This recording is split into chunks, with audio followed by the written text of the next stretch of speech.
But there's only two things a leader needs to do: create a vision, build a team. A good leader will facilitate other people, won't they? And just say, get in there, build it. Especially in a service industry, so much of it is built on trust. Over-reliance upon too few customers. Act, interact, and say and do what you expect your teams to do when they're working.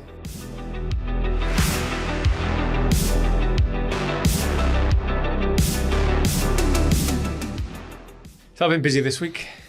I'll tell you what was interesting, actually. I was invited over to one of our clients to do a workshop with their entire sales and marketing team, 15 people in the room. I had a 4-hour slot. Wow. What have they done wrong? We hadn't hit target, obviously. Exactly. The punishment for the month was listen to me for 4 hours. And I remember I went in and Adam, the MD, asked me at the beginning, he said, have you got a plan then? How are you going to run the 4 hours? I said, no, just going to wing it. I've got stuff to talk about. We'll talk about it. All right, he said. And I could tell he was nervous. He thought this could all wrap up after 20 minutes and we're twiddling our thumbs for this part 3.5 hours. Waiting for the sandwiches. Yeah, wait for lunch. And you know what? We almost ran out of time. The conversation flowed. It just went on. Great interaction and all that. But there's just so much. If you really get a sales team to properly open up to how they think things should work. And we used our 6-box model. 6-box model. Which you can find on our website, the 6-box model. So we've got them really thinking about the differences between outbound and inbound and how you manage your referrers and how you nudge people and all that stuff. So yeah, all part of that. That's and if you would like to, dear listener, is this the advert? Take advantage of the 6-box model thinking, there's plenty of interactive self-assessment score apps. There is. On the website. This is a bit serious for our preamble. Normally we're the dad joking. Well, I did have like last week I was talking about Ballet Bear. And I was in the car. I'd forgotten it. I'd watched it from my mind. I was in the car this morning dropping the girls off at school and I was reflecting on this we were having another conversation, which I'm not going to go into because it was a bit more surreal, if you can imagine that, than Ballet Bear. More surreal than the Ballet Bear. And I said, I've got to be really careful here because last week when we had this conversation, I went in and talked about Ballet Bear on the podcast. And this week will scar people if I tell them where it went. So you just told us that you're not going to tell us what you told us or what you talked about. Good. I think that's good. But other than that, we had a nice hedgehog in the garden yesterday. Right. Did you let it out? Well, we have holes in the fences. So. Oh, you do? Oh, very good. Very good. So, excellent. There you go. Top tip for all listeners. Top tip. Holes in your fences. Let the hedgehogs out. Excellent. Right. Well, we better crack on with the podcast then. Yeah. Good stuff.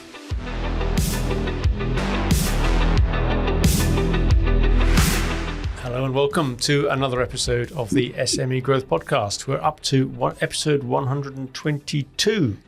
122, and with me as ever is Richard and me from Wellmeadow. Giving you some interesting topics to think about for owners and managers of small and medium-sized enterprises. So where did we get to get here then, Rich? We're at episode 122. What did we do last week? I don't know, you got the list. You're giving it away. You did, I got the list. Okay, I'll run off where we did the last three. So just one thing, part one. And as a few people said, there is no such thing as just one thing. But anyway, we were going through bits of advice and wisdom garnered from various contacts we have, previous guests of the podcasts, clients, people we know and all that sort of thing. So guess what? This week it's part two because we had so many coming back. And we might even end up with a part three because the answers are still rolling in. So lots of wisdom here and actually good fodder for discussion. So last week was part one. Episode 120 was the one before that. And that was to listen to your customers, especially to spot where the market moves on. It's good to listen to your customers anyway, isn't it? Just promoter scores and all that. But really listen to understand what there was, like where their problems are, what the competitors are doing, and good environment scan. And I think that helps as well from sort of a product market fit example as well. Make sure it's always fit, still fit. Making sure your value proposition still has that fit with where your customer needs are and pain points and gains. Yeah, nothing stands still, does it? You've got to keep iterating. And the one before that generated quite a bit of feedback. Episode 119, this was how to survive the AI-driven expertise shakeup. Bit of a mouthful for a title. But the point was, as I think we said at the time, there's an increasing lake of information now available because of the way this is all working with AI and a much lowering cost of access to it. And some of the new stuff coming up, daily almost. Exactly. It's scary what's happening. Scary. I've been playing with Notebook LM recently. That's been coming up with some amazing sort of 15-minute verbal summaries of very complex information. And I see Google have just dropped their latest version on their app as well of stuff you can do in terms of the next generation, including some agent-based things, one of which will control your phone. So you just say, whatever apps you've got on your phone, can you go to YouTube? Their advert says this bloke's repairing a bike, and it says, can you open up YouTube and find me a video that shows me how to change this bolt on my bike, and points his camera at the bolt. And then it says, right, I need another one of them. Then can you order one for me from such and such? And then he says, oh, can you find out if there's one in such and such a shop? So okay, no worries, I'll ring them for you and I'll let you know what they say. And then he goes online and says, can you order me one of them online? So it's doing all these things for you now. It's making the phone calls. So then what happens when at the other end, they've got an agent? Have you not seen that video where they do that? Oh, they have their language, don't they? Yeah. So the AI agent for a person rang up a hotel, which was manned by an AI agent. Yeah. And it said, hello, I'm the AI agent for Fred Blogs, ringing to see if you've got a hotel room. He said, oh, that's funny. I'm so an we AI switched agent as well. to... So it said, is it okay if we switch to something or other? Yeah. And that was when the other week you did your little impersonation of the... oh, it's too much. So I think I'm going the other way now. Well, you got to be careful. I think this is... if you're not keeping up with it, you're going to fall off and get left behind. Fall off the peloton. I'm moving to the forest. You've had enough. I've had enough. I think that's a one-way door. It is. You can find me. Come and find you in the forest. Come and find me in the forest when you've all been... When you found yourself when and I'm you've ready. got these gems of wisdom. Yeah. Mm-hmm. Well, speaking of forest, bonus episode this week, I thought I'd honour... Actually, as we went through the list of people who've contributed to the one thing. Yeah, just one thing. Just one thing. Let's just think of so your Tommy bonus Cooper. episode? Tommy Cooper. Columbo. Just like that. Columbo. Oh, one more thing is Columbo. One more thing. Just one Just thing. one thing. He say it like that, does he? So I thought I'd honour one of the people who'd come and contributed. So Archie's episode. Archie, we love Archie. Archie. Hello, Archie. Hello, Archie. Episode 63, Tales from the Trails. That was fantastic. Great trailer as well on our. It is a good trailer. Social feeds for that one. Building an ultramarathon business. So that's an incredible story he told. I'm not going to spoil it because I want people to go and listen. Given that the weather's getting good, Yeah, on the trails. Just take it easy. You can't do what you did when you were 20 and all that. Build up to it. My watch says I've got a fitness age of 20, so I'm taking it back. It must be wrong.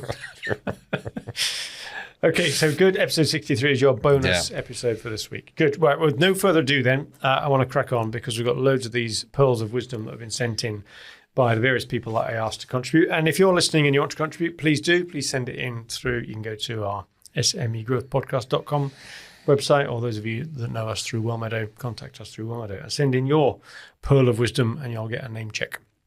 So we'll spend a bit more time on some of these than others, just no judgment meant by that. It's just where it happens to trigger a thought from our own experience to add to the pearl of wisdom that we're being given. But first up is Alid Ellis. Now, we've known Alid for 20 years or more. It's scary that ages us, doesn't it? And I've got to say, he's one of my heroes from a sales leader point of view. He's been an MD, run a company, sold a company, he's done loads of stuff. But he really stands out for me as being one of the best sales leaders I think I've met in my travels. But anyway, his advice was don't try to solve everyone else's problems. And I thought that was very prescient. It's very tempting too. But And I saw you this morning doing something that we probably could have got Lewis to do for us in half the time. But I don't think that's the point. That would be about delegating. That's delegation. And what Aled was talking about here is if someone comes to you with a problem, your instinct is to solve it, especially if you're of an engineering-y mindset. And I think blokes get accused of doing this more rather than just listening or helping. And I'm guilty as charged on that one myself. So it's true. And I've sometimes been sat in with MDs. Someone's knocked on the door when I'm in a meeting with them, probably discussing something, could have been important, might not have been. But the person coming in doesn't know that. And they say, oh, Fred Blogs, what do you think I should do about this? And instinctively, the MD I'm sat with will try to answer the question. And when they've gone, I say to them, why didn't you just say, what do you think? What would you do? If this was your company or if it was your decision, what would you do? Instead of that, they just immediately launch into the answer.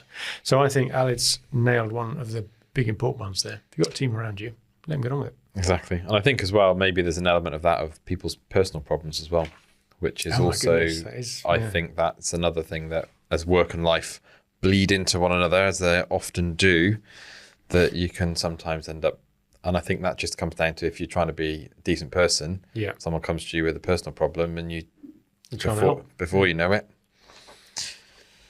you're in too deep. Yeah. So thanks, Aled, for that. And you're right, Rich. That can go to all sorts of different I think particularly with smaller companies, when you're all you're a small team. Yeah, you got to keep going. You've got to put some boundaries in. Humans.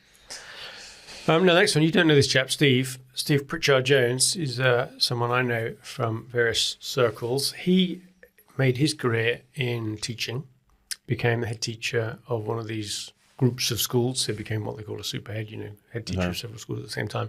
But all the schools specialised in children with special educational needs. So it's a particularly challenging environment from both the demands of the parents, the children, the students themselves, and the teachers. But he retired at that and set up his complete change of life at the age of 55. I said, right, that's good. I've done that career. Always leave the audience wanting more. And he's now a humanist celebrant for weddings and funerals. Wow. In fact, I asked him to officiate at my stepfather's funeral earlier in the year. He's very good, did a great job. So thank you again for that, Steve. But his great tip, his piece of wisdom is stay resilient. And I think this probably reflects on maybe his story of his career. But as he points out, leadership isn't always easy. Yep. And you're going to have lots of obstacles along the way and tough calls and maybe even moments of doubt and imposter syndrome moments. You've just got to be resilient. And we've talked resilience before, haven't we, in generational differences and whether we are misaligning Gen Z and saying that they don't have enough of this stuff. I suspect they do. It's just presenting in different ways than what we expect. So anyway, stay resilient was Steve's piece of advice. But also say keep your feet on the ground and look after your own well-being, which I think is probably the corollary to staying resilient. That doesn't mean just punch through walls and let it weigh you down to the point of being unhealthy for you. Get the balance right between staying resilient but looking after yourself. You've got to sleep. You can't be able to sleep at night.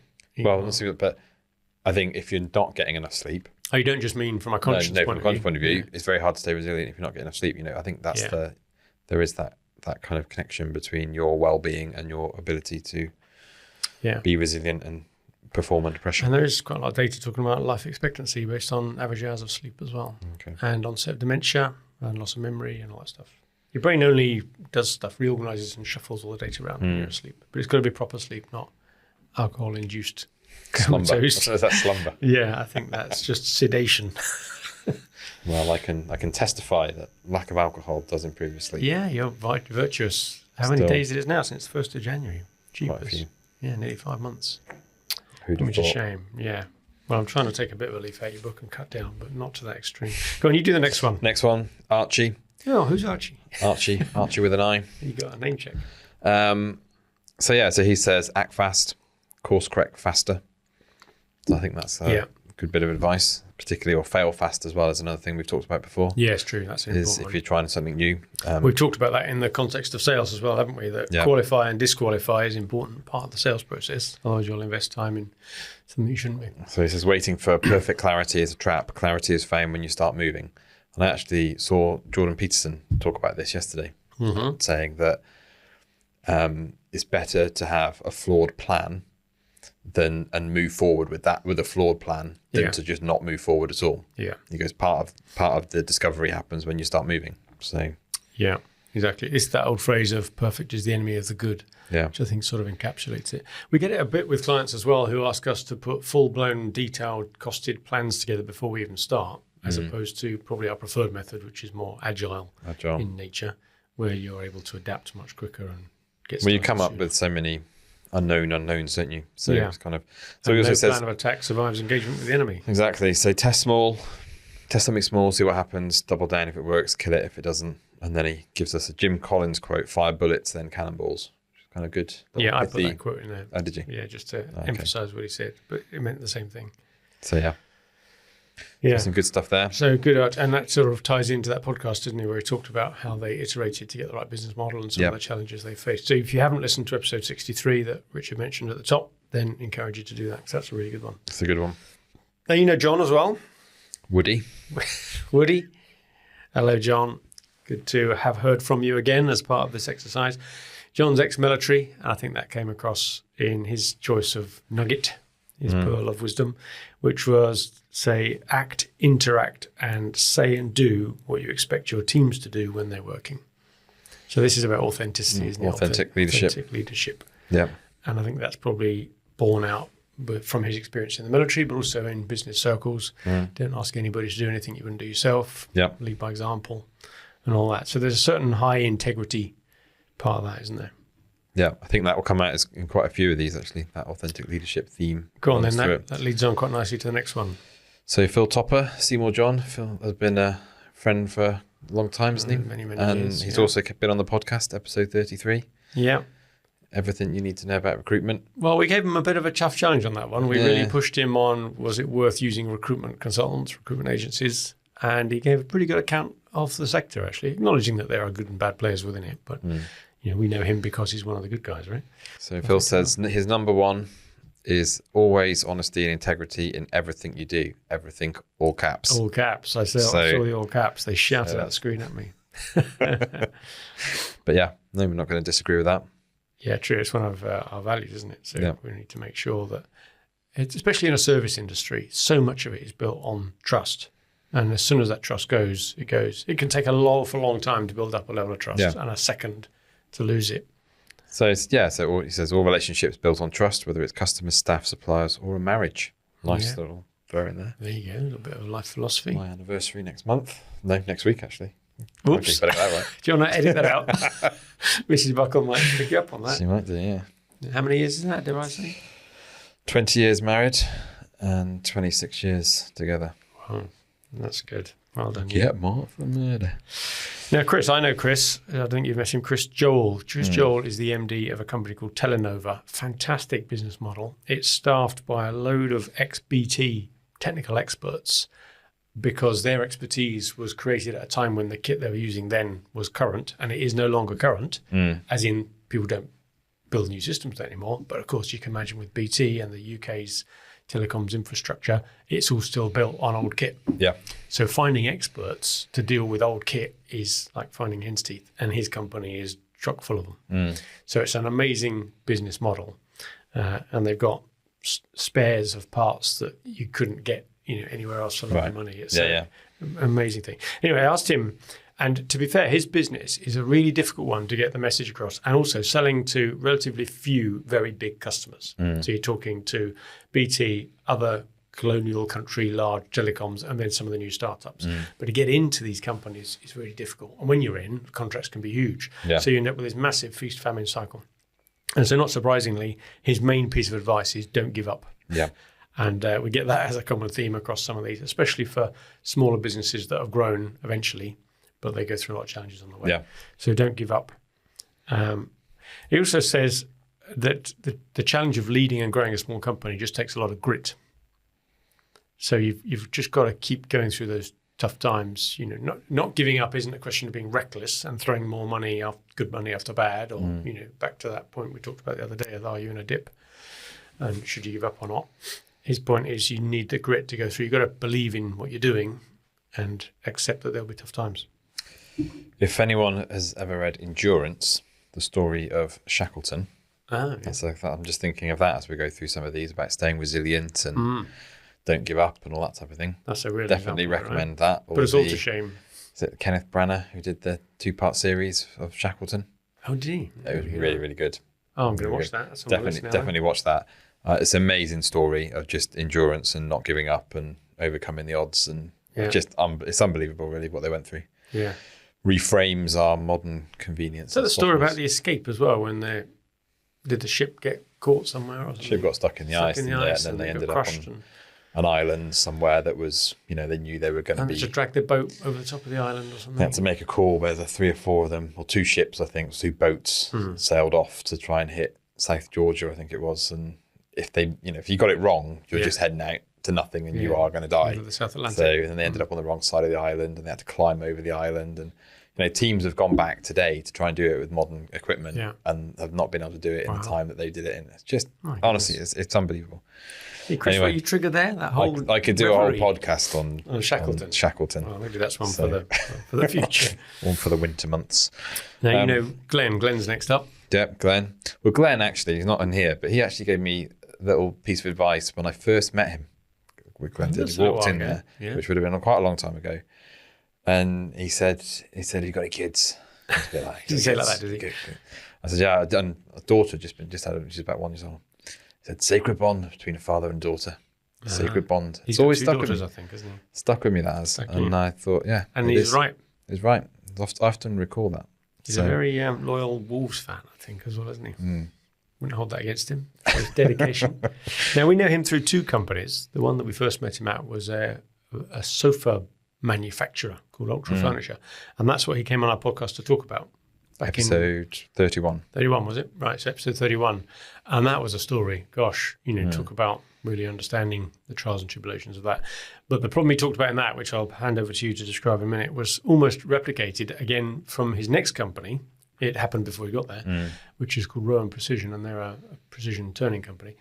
And he had the same problem again, which you saw, which was? Over-reliance upon too few customers. So monitor what your kind of customer revenue split is. And I wonder if you asked many business owners or directors of a firm, could you name the percentage share that your largest customer has? It's sort of a number that you should not maybe have quite etched on your mind, but have a view as, is it too high or okay? Yeah. And what does too high mean? And Glenn came up with a number of about 15% as the highest that he would tolerate. I think even that is a bit high. I'd like to get it below 10%, ideally, depending on the size of your company. But it's probably a good number to have in your head. And you can easily work it out. You know what your turnover is, and you probably know what your largest customer gets from you. So do the math, as they say. So that is an apocryphal the tale. point, what I thought was quite interesting is where he broke down the risks of having too many eggs in one basket, if you like, too high a dependency on one client. And as he points out, they could just cease trading, and then you got the big loss all at once, or the same effect, but for different reasons. They could just switch suppliers. Well, I think he points out as well that it's great at first. So you can imagine the euphoria. You've got the big deal. All of a sudden you think, right, this is a game changer. And you're building a relationship with them, and the more you do, the more they want you to do, and they're greedy. Yeah, they want more you're of your getting time. rewarded for doing good work, so you get more work, and then it's all starting to look good. And I think you could probably, what's it like, frog in the kettle type of boiling a frog. Yeah.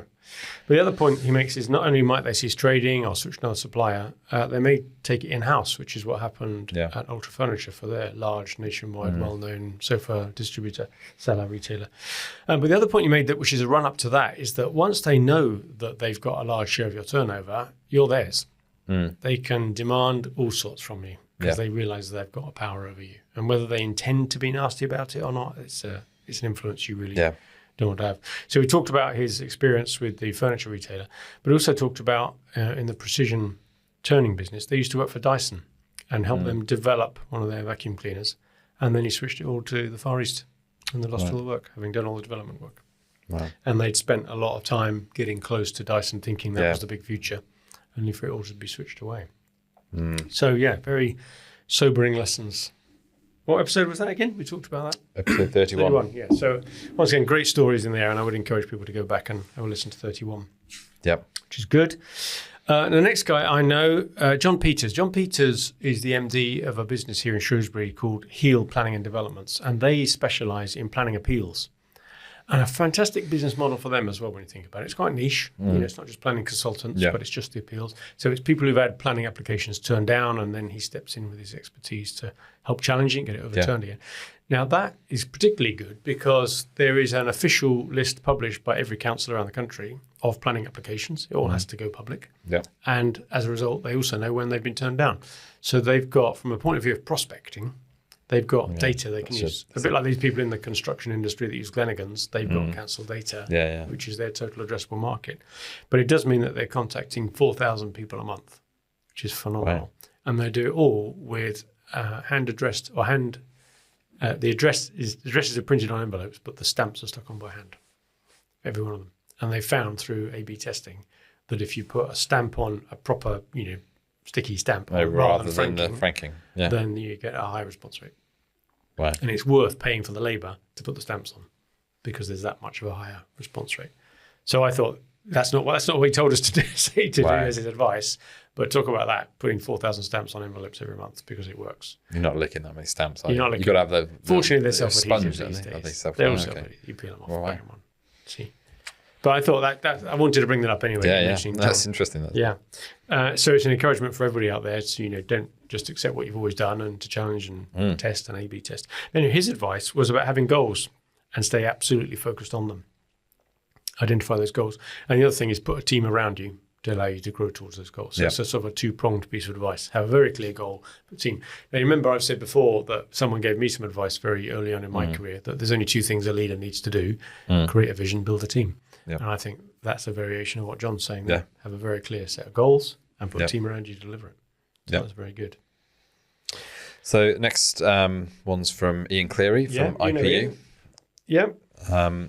And he says a similar thing, actually. Surround yourself with people better than yourself, which is a nice, it's a good humble approach to leadership. That I see a lot of leaders that get that insecurity when people are, they fear that people are going to show them up. You see the opposite, don't you? You see the opposite, and you see, okay, well, I can't put them in play because they might be better than me at this, that, and the other. Yeah. And actually, a good leader will say, no, that's the whole point. I'm supposed to have people. You can't be the best at everything. And you do see that so much, though, where people, especially when we've helped in the past with selection boards and so on at director level, you see a pretty strong candidate coming through who's almost MD material in the making. And you can see the MD bristling a little bit, saying, I'm not sure they fit, maybe a bit overqualified, or I'm not sure that, they'll find reasons to count someone out who actually would have been pretty smoky.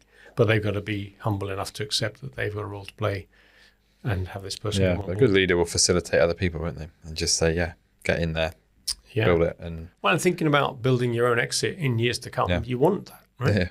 I've been looking at a few investment memorandum recently for a company that we're helping to make an acquisition for. And the ones that really stick out is where they say that the owner isn't involved in the day-to-day running of the business. Yeah. I saw one of those yesterday, actually. Whereas another one I'm going to visit soon is the opposite, where the owner is still very much integrated in the day-to-day running of the business. So how are they going to make an exit? Now, Ian did put a part two of his advice. Part two, which was sort of never stop learning. Always keep, have that sort of continual knowledge update. Yeah.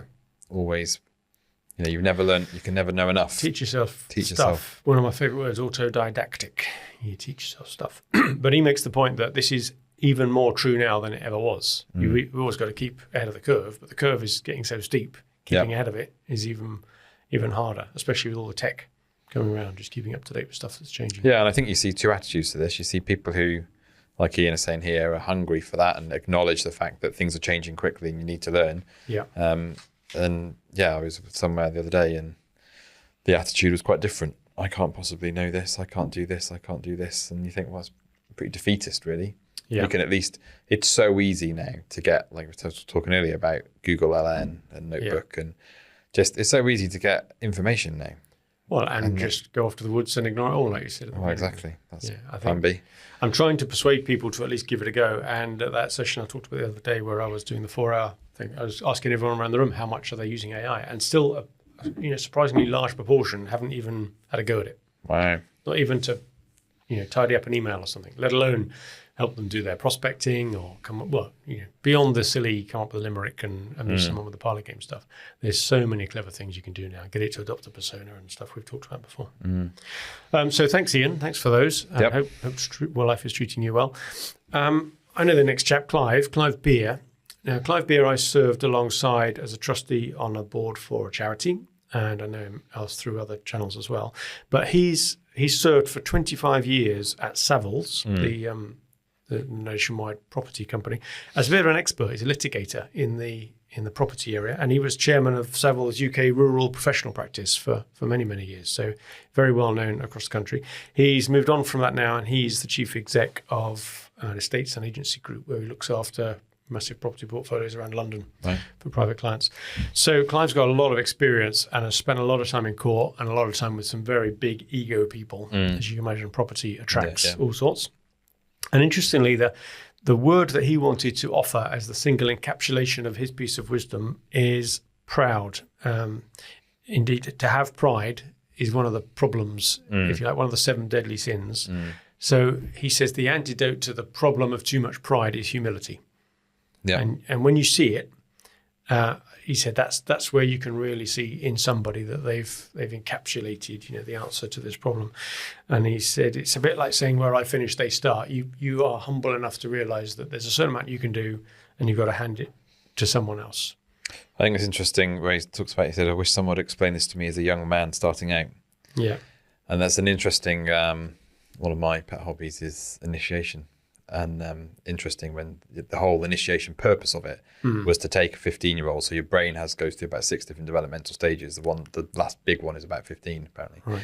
And they would send the young boy out into the wilderness, and the whole idea of it was really to teach him that he needed the elders, right, and that his that the world was bigger than him and his ego, and it was to put him into that kind of liminal space where when he came back, he was actually teachable. And I was like, that's quite interesting. We've lost that now in our culture. No, we don't have initiation ceremonies anymore. But that's interesting. But it's interesting you do see it, and when you bring up the kids and you see the kids of your family, friends, and so on, you see that as a teenager goes through teenage years, the early teens, they're still very much looking up to their parents, and as they get later on in the teenage years, of course, they know everything, just like we did when we were that age. And then suddenly they go through their 20s, and they have this more balanced acknowledgement that actually you probably do know some stuff after having spent 30, 40 years more on the planet than I have, and you get a view. Well, those people that think they know everything are starting to annoy those of us that do. So that's adaptation of the phrase. Very good. So thank you very much, Clive, for that. I think that was really good. The point of humility and how that's such an attractive trait and an antidote to the problem with pride. Absolutely. And indeed of dealing with lots of people with overinflated egos. Yeah. Let's just do a couple more and then we'll leave the rest for another day.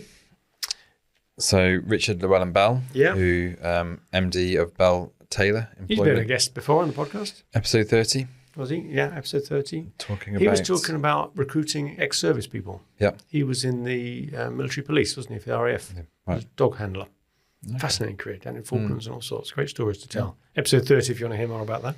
But what was his pearl of wisdom? Fire in your belly. So, which I think is something about, kind of ties into that resilience theme again, isn't it? Like that, have that passion, maybe more the passion that's side what Chris of it. said, wasn't it, as well? Keep going, the grit. To drive something forward. Yeah. And sometimes you do need that fire in your belly just to... So he set up his firm, Bell Taylor, which he founded, and he's now got employees working in it. They're an employment law specialist firm, only work for the employers, not for the employees. Yeah. And when he was thinking about setting it up, he said that a friend said that to him, that you got fire in your belly. When you start talking about this, I can see it. Yeah. And it's back to that point that Chris said, you've got to have that drive, that grit. If you're going to start up on your own, you've got to believe in it and keep going. So that was Richard's wisdom. And let's finish then on Khalid Saeed. What a character. He's been on our podcast too. A run of guests responded. Nice of them to send us something in. He was episode 30-something. 36. Now, he is the managing director of a company called Lean Vision, but has also worked for a number of other companies as well. And his specialism is in lean manufacturing, lean thinking, waste, getting teams on the shop floor to really coordinate, work together. And his big thing relates in a way to that, but I think it's got applications much broader that we would sympathize with. And it's about visualization of performance management. Yeah. The fact that not only do you manage by fact, but you make it very, very visible. Yeah. And I think that applies to us in terms of our dashboards. We've got, how big is that screen in the office that our dashboards are on? Megatron. It's the size of a wall. You can see it from space. We've got Great Wall of China. We're constantly evolving that dashboard, and we've had some new ideas we were talking about just this morning. But the idea of having visual information, it's very democratic. Everybody can see it. And even if you say, it's on that webpage you can go and look at, unless you're there, you don't see it, right? Having it visual on the wall, and even having it just with a dry erase, pen on a whiteboard is better than sometimes even better than having a display, because there's something about updating it. You manage what you measure. You manage what you measure, managed by the facts and all that sort of thing. So, brilliant advice that we would absolutely chime with. And if anybody out there is thinking about podcast, I was looking at our sign over there as I said that. If thinking about dashboards in terms of how to monitor, and we talked earlier about our 6-box model where each of them's got the same dashboard, whether it's inbound, outbound, or referral management, nurturing, managing your sales, looking after your customers and stuff. They've all got pretty tidy little dashboards that we've developed for them these days. Good. Great handshake as well, Khalid. Oh, it's fantastic. Best. I love it. Dress sense. He's always so when he smartly comes in, dressed. dapper. Great handshake. Best handshake, actually. I look forward when he's coming in. He leans in, doesn't he? He leans in big time. Yeah. And you get a good solid handshake. You Nothing worse than a bad handshake in business. You immediately think, I trust this guy. Oh, man. He's very good. And he's very good at keeping in touch, isn't he? Yeah. He works abroad a lot, but whenever he's back in town, he pops in and has a catch-up. Good. Shall we pause there? Because that's quite a few to digest as it happens in that episode. So I know we did the same as last week, and I think there's one more episode in this, and these are proving to be really quite insightful. Smorgasbord of wisdom. It is, business wisdom. We should publish a book afterwards with the consolidated contents. So there's a little teaser. If anybody else wants to send theirs in for inclusion, both in the podcast, you might even appear in the book. In the book. That comes out after it. They're all available at all good bookshops. Good. Well, thanks, Rich. Thanks for that and doing some research on those for us as well. Bring them into context. And thank you again for listening to another episode of the SME Growth Podcast from Wellmeadow. Hopefully some pearls of wisdom from this week and last week have just prompted you to have a little thought, a reverie, something to ponder as you're walking the dog or driving to work or whatever you do, something to share with your teams. And please do that. Please share that with your teams and your colleagues and put a note out on email to anybody else you think might be interested in what we're doing. And in the meantime, good luck with your business.